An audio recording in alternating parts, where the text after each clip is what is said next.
se enriqueció, pero ya no tiene cómo seguir enriqueciéndose. Es decir, hay otro modelo que ha surgido, un modelo totalitario y neoliberal, que es el chino. Y ese es el que se nos está imponiendo. Nosotros no podemos competir con los chinos de ninguna de las maneras. Estamos muertos. Es decir, no tenemos ya ninguna alternativa. Tanto el dólar como el euro están muertos. Pero no solamente el dólar y el euro, sino como le decía esta mañana a mis alumnos explicándole la política griega, me fui a parar a la actualidad, pero bueno, es que lo que está desapareciendo como desaparezca el euro es nuestra civilización, que es la civilización occidental, es las conquistas sociales y políticas que hemos tenido. Las conquistas sociales son los derechos humanos, las conquistas políticas son la democracia o la república. Eso es lo que vamos a perder y lo que estamos perdiendo. Entonces, ¿qué es lo que pasa? Que no podemos competir con ellos. Su modelo es el que nos va a sustituir. Y su modelo es un modelo totalitario en el que no existe ningún tipo de derecho. Y por eso hay que defender lo público. Y hay que recuperar la izquierda. Y hay que recuperar el discurso del marxismo. Porque una cosa importante y hay que tenerla en cuenta. Sin Marx no hay izquierda. Por mucho revisionismo que haya habido al marxismo y todo lo que hagamos, sin Marx no hay izquierda. Y renunciar a Marx, como renunció al Partido Socialista en su vez, renunció y en la práctica, cuando no estamos de acuerdo, todo discutimos, ¿verdad? Pues renunciar al marxismo es simplemente renunciar a el ideal de justicia del marxismo y echarse en brazos del neoliberalismo. No ha habido mayores entusiastas del neoliberalismo que los primeros gobiernos, sin decirlo, claro, es que la palabra neoliberalismo casi que ni se escuchaba, que los primeros gobiernos de Felipe González, hasta Solchaga, llegó a decir: España es el país en el que la gente se hace más rica en menos tiempo. Increíble que un socialista diga eso. Pues si no se trata de enriquecerse, se trata de la equidad, de que exista la menor diferencia posible entre los más ricos y los más pobres, la menor diferencia posible, ¿no? Bien, pues así llegamos hasta el 2007, y en el 2007 estalla la crisis del neoliberalismo, que no es ninguna crisis, que es para mí una quiebra, la quiebra de un sistema de producción, el sistema de producción capitalista. Claro, la agonía del sistema de producción puede durar décadas. ¿Y eso por qué se ha producido? Bueno, pues se ha producido, además de la crisis financiera, etcétera, todas estas cosas así, porque hemos chocado con los límites. Hemos chocado con los límites de nuestro propio crecimiento. Y dije antes, lo que alimenta el capitalismo es el crecimiento. Lo que alimenta el capitalismo es el crecimiento. Ya no podemos seguir creciendo. ¿Y cuál es la apuesta que se ha hecho, por ejemplo, en Europa? Precisamente para combatir contra eso que se nos viene encima, que es el totalitarismo neoliberal de los chinos. Pues si hemos topado con los límites de nuestro crecimiento, ya no podemos extender más en el tercer mundo, el capitalismo no se puede extender más en el tercer mundo, nos estamos autodevorando.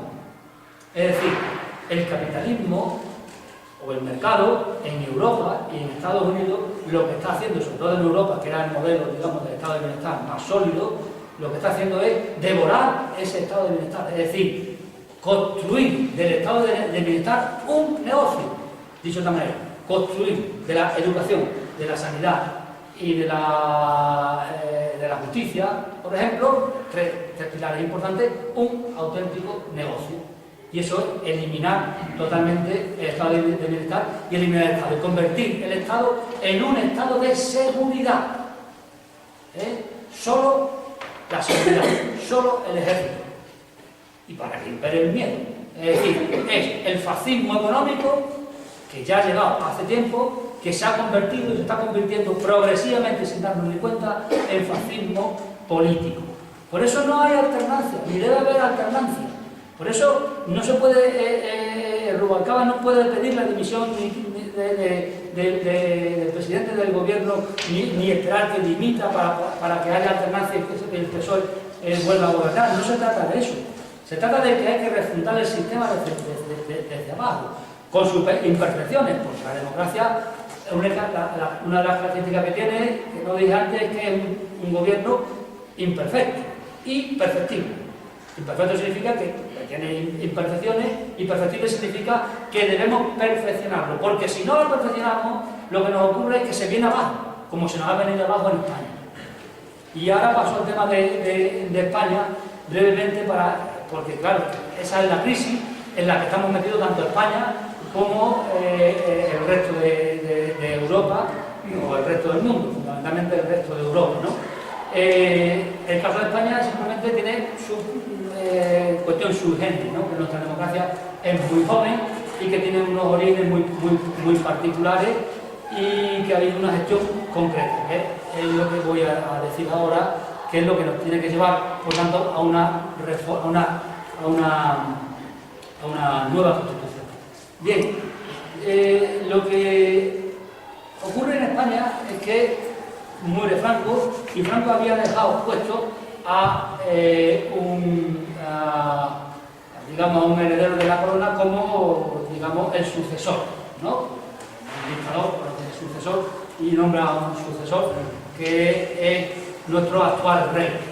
Bien, es decir, ya tenemos el origen de en el origen de la democracia una ilegalidad tremenda, y es que la dictadura, que es un régimen absolutamente ilegal procedente de un golpe de Estado, punto uno, que además ha cometido crímenes contra la humanidad, perfectamente documentado, es decir, ha habido un plan de exterminio y de genocidio del enemigo y del que pensaba de otra manera, desde el 36 hasta el 51 o 52, según está documentado por los historiadores. Pues ese régimen absolutamente ilegítimo elige a un heredero que va a ser el que, digamos, mueva los hilos, el que dirija el viaje ese hacia la transición. Podría haber sido un nuevo dictador. Bueno, elige la democracia. Aquí hay historiadores y tal, que nos podrían explicar todo eso, por qué fue, y ahí habría que detenerse mucho históricamente, pero no es mi tarea ni he cometido de hoy.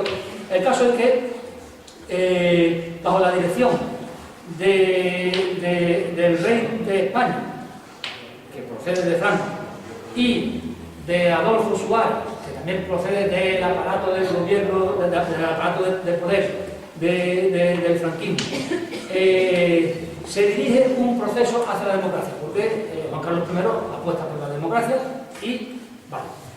Por otra parte hay que señalar, y lo decía antes a los medios de comunicación, que la democracia, y eso lo deben tener muy claro los políticos, los partidos políticos de aquel entonces, se conquistó en la calle. Se conquistó en la calle porque se luchó en la calle, y los que hay aquí mayores que yo lo saben porque estuvieron en esas luchas, digamos que yo lo vi eso de lejos. Se conquistó en la calle por las luchas que hubo en la calle, por las reivindicaciones que hubo en la calle, y porque esas reivindicaciones no llevaron a un enfrentamiento, a un nuevo enfrentamiento entre los españoles, ¿no? Bien, y entonces se consigue un pacto dirigido por unos cuantos que son los fundadores constitucionales.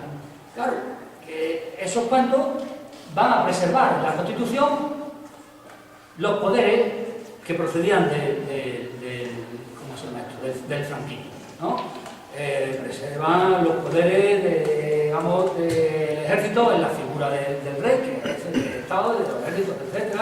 Preservan los poderes de la justicia, preservan los poderes de los partidos políticos, etc. Todo esto va a dar lugar a que la Constitución sea una Constitución que sea muy suave, digamos, no una constitución radical, en el sentido de que produzca un cambio radical como la Constitución del 31 de la República, sino una Constitución para dar gusto a todos, a los nacionalistas, que se abren las puertas hacia la autonomía, a los que no tenían autonomía, que se les abre otra puerta por otro artículo, a los partidos políticos y toda al gran capital, que se mantiene con su poder en esa Constitución y así sucesivamente, ¿no? Bien, el problema de esa Constitución es que ha creado en España un grave problema, o sea, que se ha agotado la democracia muy pronto. Primero,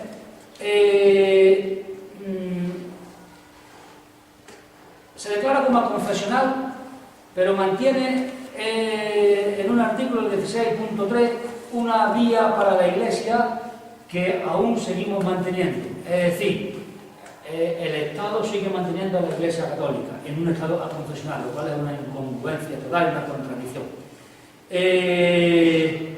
Y eso es grave, muy grave. A la Iglesia se le dijo que en 3 años tenía que financiarse el primer gobierno de Felipe González, y todavía la está financiando el Estado. Y no la está financiando con la casilla esa, que muchos de los creyentes de la Iglesia lo dicen, sino que se está financiando con todos los españoles, con las arcas del Estado, ¿no? Porque la casilla es, digamos, pegar también un para la Cáritas y cosas así, ¿no? Bien, y esa institución abrió las puertas a también favorecer una ley de partido y una ley electoral.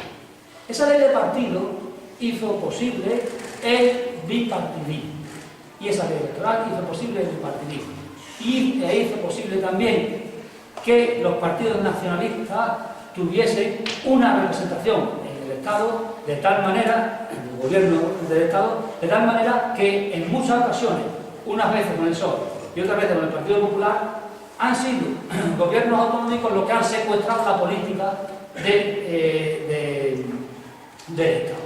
Bien, el bipartidismo, ¿qué es lo que ha hecho? Pues el bipartidismo ha producido un fenómeno nefasto, la eliminación de la pluralidad de opiniones.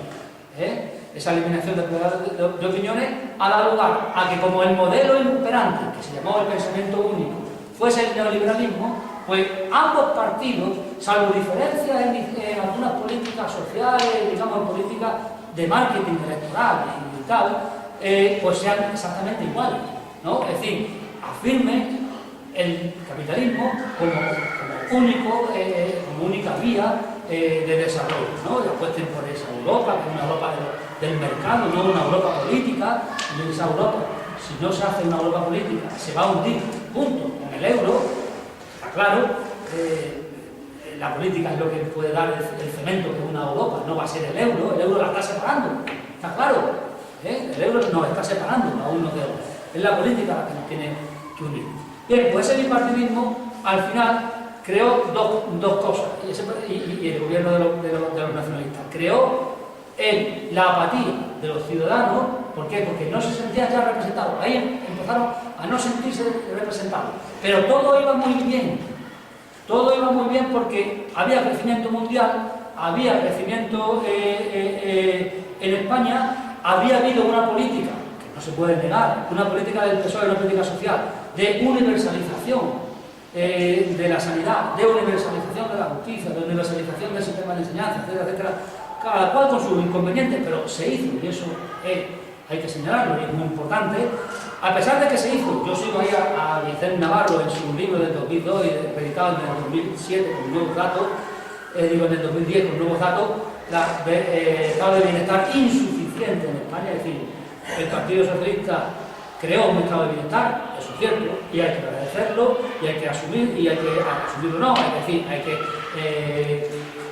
decir que lo hizo muy bien, porque no lo había de ninguna de las maneras, pero pudo hacer más, y fue, por tanto, insuficiente.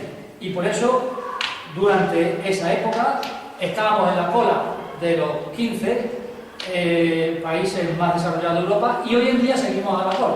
Es decir, que nuestro estado de bienestar se podría haber desarrollado mucho más. Zapatero, por ejemplo, quiso desarrollarlo, pero no lo desarrolló en la base, en la raíz. Es decir, quiso desarrollarlo, por ejemplo, con la ley de dependencia, pero no profundizó en la ley de dependencia, no llevó bien eso a las autonomías, no hubo una coordinación entre la autonomía y el gobierno central. Y eso es la otra pata del estado de bienestar, es decir, los mayores y los niños de 0 a 6 años. La otra